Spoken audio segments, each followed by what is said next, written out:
Okay, kita pergi dekat mana? Kita pergi dekat this one, column atas ni.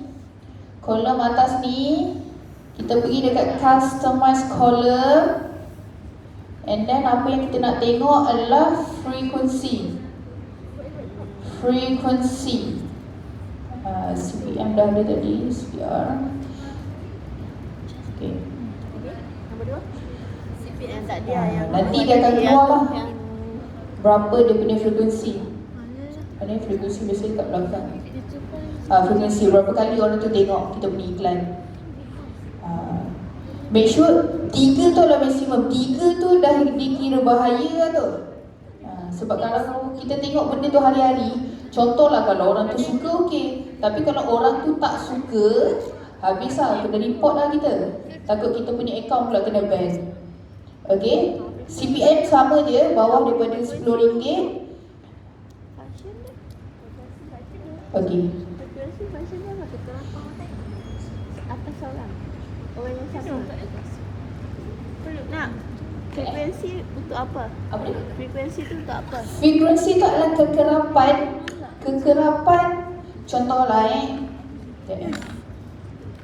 bukan CPR lah. Ini adalah reach. Ini adalah reach. Okay. Frekuensi ni contoh. Seorang tu dia tengok iklan kita berapa kali. Contoh contohlah kalau awak scroll, mula awak dah nampak dah iklan yang pertama. Lepas tu awak scroll lagi, nampak balik iklan tu. Lepas tu bila awak scroll, nampak balik iklan yang sama juga. Kalau awak bosan, nanti awak akan report kat kita. So kita nak elakkan daripada report tu. Ada orang report macam dia kata not interested ke, ataupun mungkin dia block kita ke apa. Mungkin dia akan report, dia kata ni spam ke apa. So better kita stop. Frekuensi ni senang dia. Frekuensi ni formula dia impression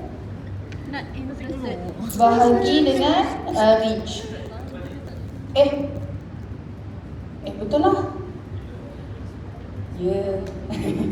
Impression ni berapa kali dia tayang kan?